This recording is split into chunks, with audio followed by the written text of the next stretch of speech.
दोस्तों मैं जगदीप सिंह आपका स्वागत करता हूं ग्रो ओरिजिनल्स के एक नए एपिसोड के अंदर। आज के एपिसोड के हमारे गेस्ट हैं आकाश जयन, जो कि को फाउंडर हैं हेवनस्फीयर के। दोस्तों आज का जो टॉपिक है जिसके बारे में हम बात करने वाले हैं, वो टॉपिक के बारे में शायद हमने पहले बहुत ज्यादा डिटेल में बात नहीं किया था, लेकिन बहुत से ट्रेडर्स ने रिक्वेस्ट किया था कि आप हमें डेरिवेटिव्स यानी कि फ्यूचर एंड ऑप्शंस के बारे में बताएं। तो आज का हमारा वीडियो होगा फ्यूचर एंड ऑप्शंस के बारे में कि ये क्या होते हैं, कैसे काम करते हैं। और दोस्तों आज का वीडियो हमारा इंग्लिश के अंदर होगा, लेकिन आने वाले हफ्ते के अंदर हम एक नई सीरीज लेके आने वाले हैं जहां पे हम फ्यूचर एंड ऑप्शंस के बारे में काफी ज्यादा डिटेल में बात करेंगे। चलिए मैं कम टाइम लेते हुए जल्दी से अमन के पास चलता हूं ताकि वो आज की इंफॉर्मेटिव वीडियो को स्टार्ट कर सकें। Hey guys, what's up? This is Akash here, co-founder of Heavenspire, India's largest trading community. Today we'll break down the derivative segment of the stock market, that is futures and options. Derivatives are basically contracts between two or more parties whose prices are derived from an underlying asset. Pretty confusing, right? Not really. To understand this further, let's track it back to its origins first. This segment of the market was initially started out to actually protect the interests of the farmers. Farmers had always faced uncertainty in their revenue, right? They could not predict the prices of the crops in the future when they were actually planting their crops. Many times what happens is that by the time the crops were ready to be harvested, the market price of these crops would fall down.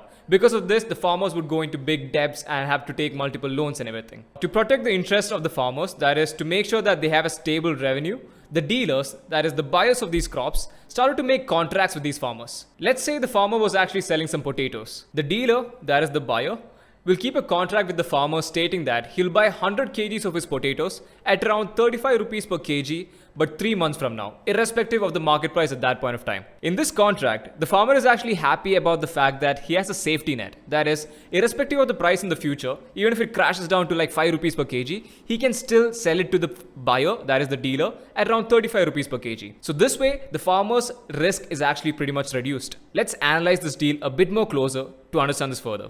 Let's say the current market price is 25 rupees per kg for the potatoes. From the dealer's point of view, let's say that he expects the price of potato to rise up 3 months from now. 3 months from now, let's say the price of potatoes went up to 50 rupees per kg. At this point of time, the dealer can still buy the farmer's product at just 35 rupees per kg because of the contract. After 3 months of time, let's say the price of potatoes goes up to 50 rupees per kg.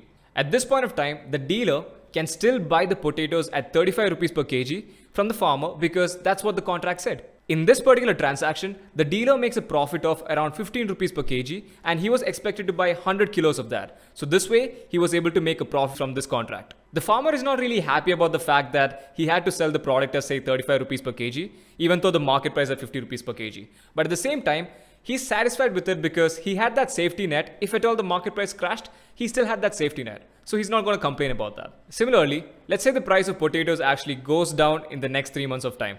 Let's say in next 3 months of time, price of potatoes become 20 rupees per kilo. At this point of time, the dealer is still liable to pay 35 rupees per kilo to the seller, that is the farmer. It means that the dealer would make a loss of 15 rupees per kilo and he has to buy 100 kilos of that. It means that he makes a total loss contract value. In this scenario, the farmer does not incur any loss and he's really happy about the fact that he made this contract with the dealer. This contract, what we just analyzed, is what is called as the forwards contract, which is our first type of derivatives that we will discuss. If you think about this contract further, we mainly had 3 components. One is the potato itself, which is known as the underlying asset. Depending on how the market price of potato goes up or down, the contract value, that is how much money each person in the contract would make, also differs along with the prices of the potato. That is why it's called as the underlying asset. Second is the expiration date of the contract or the expiry date. The buyer mentioned he will buy it in 3 months of time, right? This 3 months is what is known as the expiry date, meaning the time in which a contract expires is known as the expiry date. The lot size is the quantity which we are obliged to buy or sell as per the contract. Since this contract is made between 2 parties, the terms and conditions are completely modifiable. That means the expiry date, the price, everything can be modified as per their negotiation. What if one of the person just runs away after making this contract? Or let's say the buyer or seller just tells them, sorry bro, I don't have the money to actually pay you right now. Or let's say one of them just scene zones him or just ignores him completely. What happens then?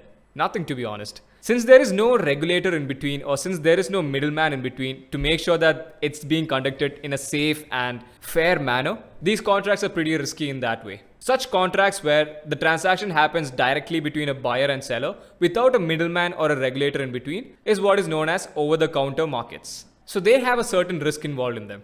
As it became increasingly popular, SEBI decided to step in and make sure to eliminate all the risk involved in the forwards contract by introducing what is known to us as the futures contract. Now, this is readily traded on the stock exchange. Unlike the forwards contract where they negotiate on the terms and conditions, the futures contract, this was not possible.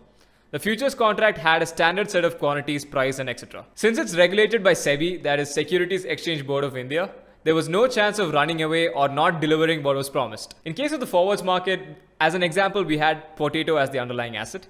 In case of futures market, this underlying asset could be shares of companies like HDFC Bank, Reliance, Tata Motors, etc.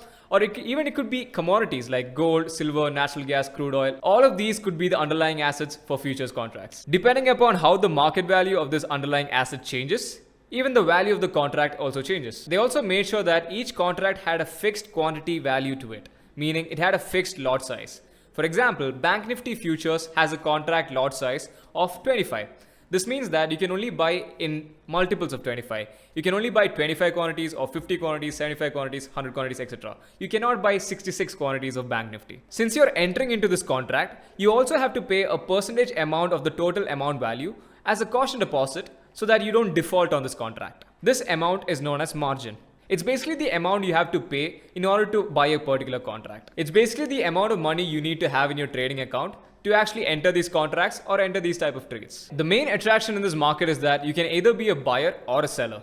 Meaning, if you expect the prices to go up, you can simply buy the contract, and when the prices actually goes up, you can sell it at a higher price, making a profit of how much it went up. On the other hand, if you expect the prices to go down, you can be a seller of this contract, thereby profiting when the price moves down. To do this, you can short sell your futures contract by clicking the sell button first, and once the price moves down, you can just buy it back at a lower price. This way, how much ever the price moved down, that's going to be a profit. So in this way, in a futures contract, you can make profits even if the markets are going up or even if the markets are going down. Just like futures, another product was also introduced in the derivative segment, which is known as options. In a futures contract, the buyer is supposed to buy at a specified price at the end of the time period, irrespective of the market price at that point of time, even if it's a big change. Hence, the contract has the risk of unlimited losses if the position is not closed. That's why they brought in the options instrument. In case of option contracts, the buyer has the right to buy, but not the obligation to buy at the specified price. This means that the buyer has the option or can choose to buy at this particular price, or else he can just say, no, I don't want to buy it at that price. For example, let's say you have the contract to buy potatoes at 35 rupees per kg. If the price of potato goes up to 50 rupees per kg, the option buyer still has the option to buy it at 30 rupees per kg or 35 rupees per kg, because of which he can make a profit of 15 rupees per kg. On the other hand, let's say the price of potato goes down to 25 rupees per kg. In case of futures contract, the buyer still has to buy it at 35 rupees per kg. But in case of options, the option buyer has the option to choose to not buy it from the seller, because he can just buy it directly from the current market price around 25 rupees per kg, which is at a lower price than 35 rupees. But how is that a good deal for the seller though, right? That's where the option premium comes in. To buy these option contracts, you need to pay an option premium. Consider it like an insurance plan. To buy a health insurance plan, you need to give a premium so that you'll be covered for a bigger amount, right? Similarly, in options, you're paying an options premium to the seller so that you have that option to buy this contract at that particular price. So an option buyer would be paying this premium to the option seller. So in case the buyer goes wrong in his prediction, that is, the price of potato starts to fall down, the option buyer only loses the option premium that he paid to the seller and not the unlimited loss like in futures contract. This premium is going to be the seller's profit. So depending upon which price you set as the specified price to buy, that is, if it's 25 rupees per kg or 35 rupees per kg, 50 rupees per kg, or whatever the contract specified price is, the option premium to be paid also varies according to it. If the current market price of potato is 25 rupees per kg and you decide to make a contract which allows you the right to buy it at 30 rupees per kg, the premium on this will be high because it's pretty close to the current market price. This means that the buyer is very likely to profit. So this means that the risk on the seller's side is pretty high. So the more risk it is for the seller, the higher the premium it will be. So a 35 rupees per kg contract, the premium will be lower than the 30 rupees per kg one, because the risk for the seller is comparatively lesser. 40 rupees per kg contract, the premium will even be lower because the risk for the seller is even lower than that. A 50 rupees per kg contract will have the option premium even lesser than that, because the risk for the seller is even lower. So depending upon how far it is from the current market price, the option premium to be paid will also vary. So all of these different prices for all of these contracts like 25 rupees per kg, 35 rupees per kg, etc. These are what is known as strike prices in the option segment. I like to think of options as lottery tickets. A lottery tickets with different strike prices. These strike prices are basically people betting on how far the price of the underlying asset would go up to. And the price of these lottery tickets, right? If it's close to the current market price, it's going to be very highly priced. If it's very far from it, it's going to be very lowly priced. So if a big move happens in the market and it hits all your strike prices or touches this very lowly priced ticket also, it'll be like you actually hit the lottery because you invested a very small amount for this far of lottery ticket. But since it became in the money, it becomes a huge return for you. So with a very low premium price itself, you will make 5 times the money or 10 times the money because of this big movement in the market. So that's why options has a very huge earning potential as well. Even with just investing say 10,000 rupees, you have the potential to make 10 times of it or 5 times of it as well. This what you see is what is known as the option chain, which consists of all the lottery tickets in one place. All the different strike prices of all the contracts that are available in the market consist of what is known as the option chain. Now there are 2 types of option contracts. One is the call option CE and the put option PE. If you are expecting the prices to go up, you will be purchasing the call options. You will be the buyer of the call option. As the price of the underlying asset rises, even the premium of the call option also increases, because of which the buyers of these call options will be profiting. At the same time, if they were call option sellers, they would be betting that the price won't go up. They would be thinking that the price is not going to go up and they would be losing money if the price starts to go up. Just like how these are contracts we can buy to bet if the prices are going up, we also have contracts to bet on if the prices are going to go down.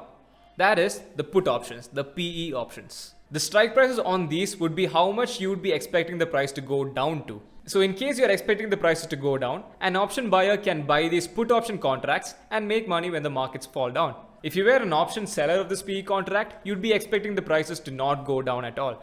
That means that if at all it goes down, as an option seller of PE contract, you'll be losing money there.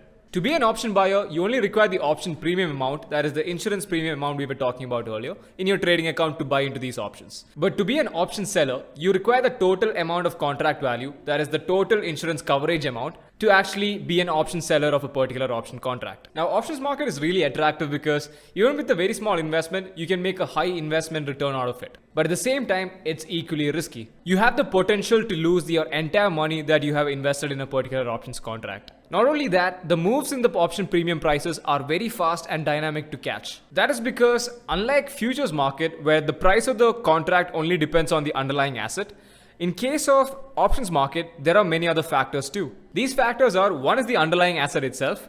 The second is amount of time left till the expiry date, which is known as the time value. The third is how rapidly the underlying asset price moves up or down, which is how volatile the underlying asset is. This comes under the implied volatility. And finally, we have the interest rates. All of these comes under the study of something called the option Greeks. There are different option trading strategies as well, which can minimize your risk as an option trader, like straddles and strangles, spreads, iron condors, etc. That's why although options are highly rewarding and attractive, it's recommended for beginners to learn more about the derivatives market first and learn to minimize their risk involved before they step into the derivatives world. So invest your time to learn to trade first. Get your psychology and risk management on point, and then venture into the derivative segment of the market. As a trader, I would recommend you to start with the equity segment for your trading, and then once you're comfortable with your trading style and your trading setup, venture into the other segments of the market. Now, there are 2 main applications of the derivative segment. One is for making profits on your speculation, that is betting on which direction the market is likely to go in. Now, the second one is to minimize the risk in your overall portfolio. Meaning, let's say you have a portfolio of your stocks for your long term, and you know that there is a chance of short-term drop in prices. To minimize your risk, you can buy some PE contracts so that you can profit when the market moves down. This way, the loss that you make on your overall portfolio of your stocks can be covered up by the profits that you make from your option contracts. Or else you can also short sell some future contracts to do the same job. This what you do to minimize your losses or to manage the risk of your overall portfolio is what is known as hedging in the investment world. So the derivative market can be used for both speculative purposes as well as hedging to manage the risk in your portfolio. So that's about it for the basics of futures and options. I hope you guys got a brief understanding about how the derivatives market work. So thank you for watching and good luck on your trading career. Peace out. दोस्तों मैं उम्मीद करता हूं कि आपको आज की video अच्छी लगी होगी। अगर आपको आज की वीडियो अच्छी लगी तो वीडियो को लाइक करें, कमेंट करके बताएं कि आप में से कौन कौन से ऐसे लोग हैं जो फ्यूचर एंड ऑप्शंस के अंदर इंटरेस्टेड हैं और जो हमारे आने वाले दिनों में जो सीरीज है फ्यूचर एंड ऑप्शंस के ऊपर जिसकी बहुत ज्यादा वेट कर रहे हैं। और इसके अलावा दोस्तों आप फ्यूचर एंड ऑप्शंस के बारे में जो कुछ भी जानना चाहते हैं वो आप कमेंट सेक्शन में डाल सकते हैं ताकि हम आपके क्वेश्चंस का आंसर कर सकें किसी भी वीडियो के अंदर। Happy investing. हम सारी वीडियोस एजुकेशनल पर्पस के लिए लेके आते हैं। हम कहीं पे भी किसी भी स्टॉक को बाय या सेल करने का बिल्कुल भी रिकमेंडेशन नहीं देते। तो किसी भी स्टॉक में इन्वेस्ट करने से पहले अपनी एक अच्छी रिसर्च करें, उसके बाद एक लॉन्ग टर्म के लिए इन्वेस्टमेंट करें।